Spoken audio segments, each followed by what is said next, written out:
A very good morning, good evening, and good afternoon, ladies and gentlemen, boys, girls, whatever place it is you're tuned on to the Life Signatures Radio. Thank you so much for coming on board. This is a daily show on the subjects of purpose, productivity, and resilience. Right now, you found us in the middle of a series. We're talking about raising spirit-led children. We've been talking about this for quite a while now, and quite a number of things still coming up, still to be covered. We've been sharing about this, and we've been saying, first of all, that if you don't teach your children to cherish their inner compass, you're not raising a spirit-led child. And if you're not teaching them the principle of self-extraction, self-excavation, because the spirit is actually inside. Our biggest problem is that we focus on the outside things and not on the inside. And I've been going deeper into that in the past 4 or so episodes. Today, let us come to a small conclusion of that before we can launch on to another point. Stay tuned.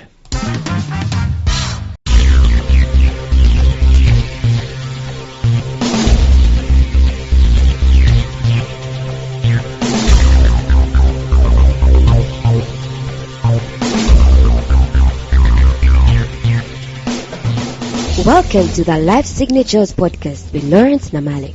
Lawrence is a life coach, author, and keynote speaker who loves to tackle different topics on purpose, productivity, and resilience. His mission in life is to awaken all your boundless possibilities available in you. Life Signatures podcast is dedicated to bring to reality every single person who knows that deep down in their gut, there's got to be more to life than this. And now, here is your host, Lawrence Namale.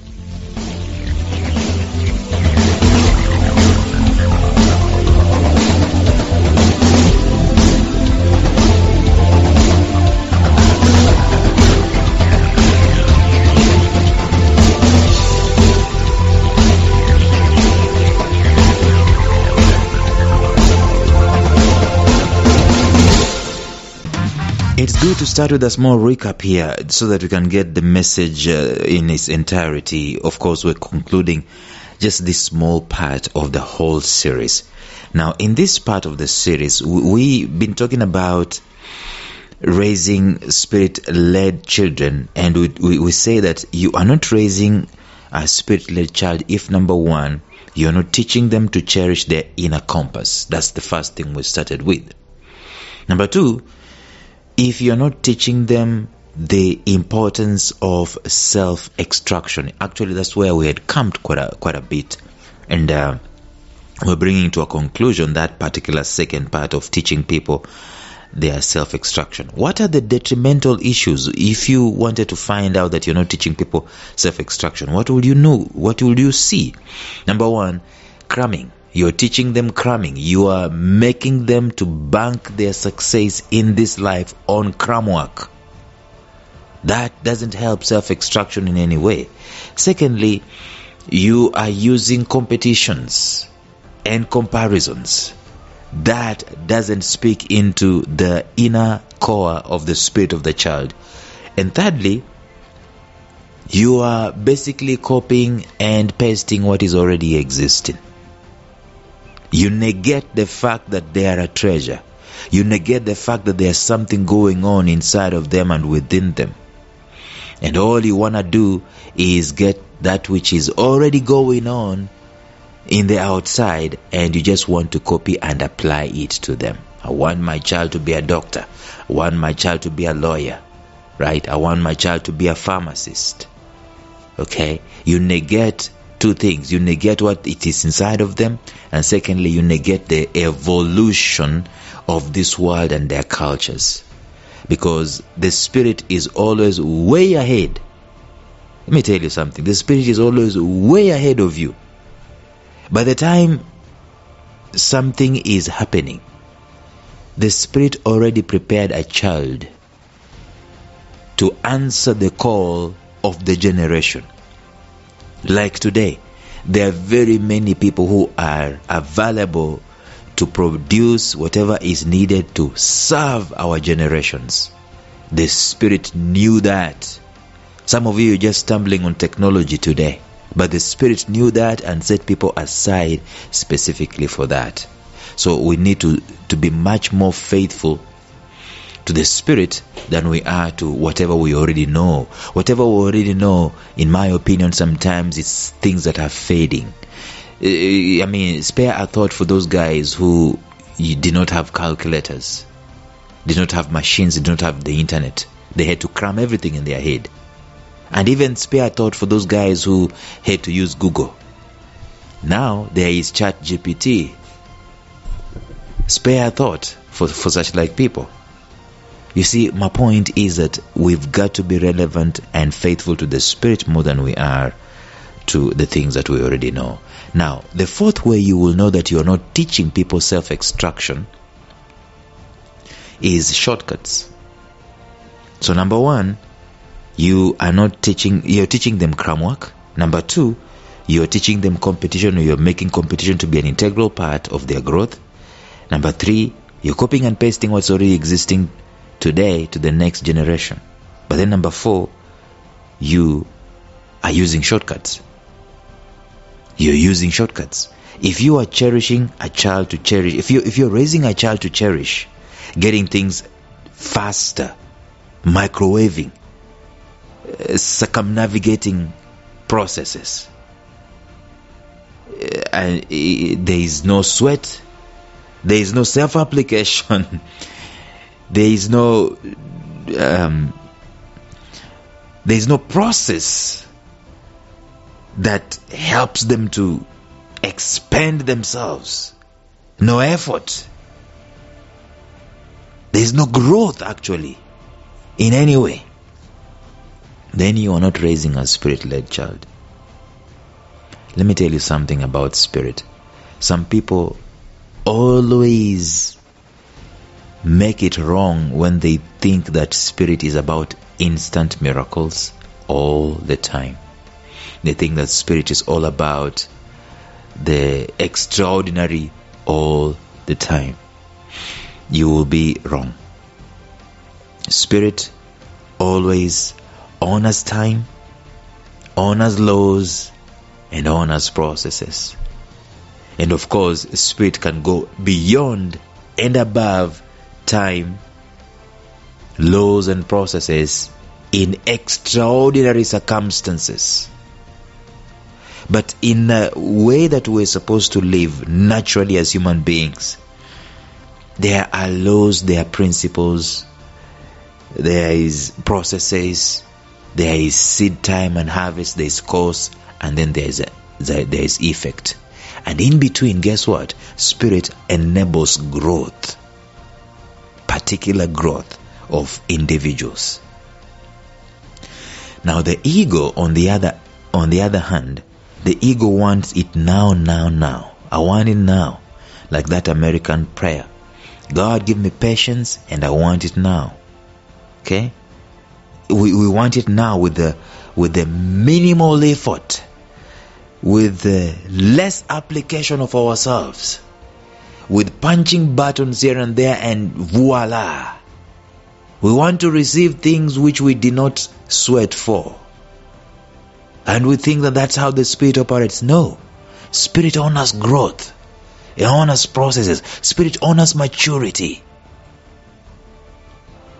And so if you are looking for shortcuts in any way, if you're raising people and you're not teaching them process, patience, maturity, time, you are not raising a Spirit-led child.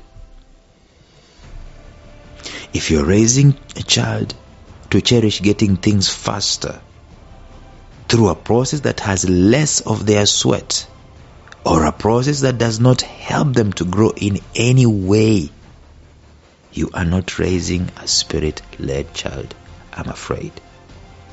The problem is, increasingly in our society today, across the board, across the world, in all the continents, we are more inclined these days to lean into shortcuts than to allow ourselves to gestate processes, time to maturity. We kind of want even to invent things that will cut things into, make things faster or whatever it is. But we fail to understand that there is need for maturity. If a child keeps asking you for things and you just provide, and they have not applied themselves, they do not know where those things come from, they do not know how you got to get what you're giving them. I'm not saying that there are extremes. There are some other parents who will start complaining to their children. When I was your age, we never used to have blankets. We never used to have tables. We used to, that was your portion, ladies and gentlemen. That is not your child's portion. It's not even their problem. I'm just saying that in their current existence, some of you go in a very extreme. They're saying that I never used to do this as a child. My child will not suffer. You didn't suffer. You went through a process in your time and in your generation. And that process gave you what you now have so that you can give to your child.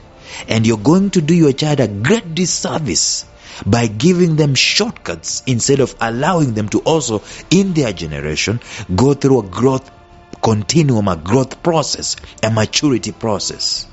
They ask this, you say yes. They ask this, you say yes. You just provide and provide. And they just think you are a tap.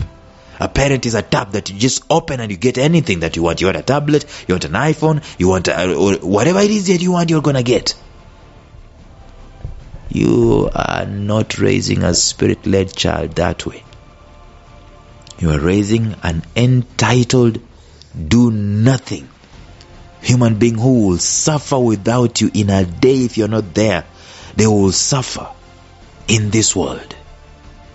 This world, our job as parents is to raise people who can raise other people, not people who can depend on us for 40 years when we are alive with them, or 50. That is not how we're supposed to do this. If a child keeps asking you for things and you just provide without teaching them how to get these things through some kind of self-application, some kind of maturity process, some kind of application of themselves, blood, sweat and tears, you're not raising a spirit-led child who is not working. The other day, someone has been trying to debate me for weeks on end when I say that you get fulfillment from your work. And then they are just thinking, as long as I am in God, as long as I've accepted God, I am already fulfilled. No, you are not. Stop lying to yourself. Even God himself talks about work. If work was automatic, God would not have given it as a command. It is automatic anyway. You can separate work from very many things. It involves application, it involves labor, it involves productivity. Without work, this world will be nowhere. Without us, quote unquote, tending the garden, like God did tell Adam in the book of Genesis, there will be no world.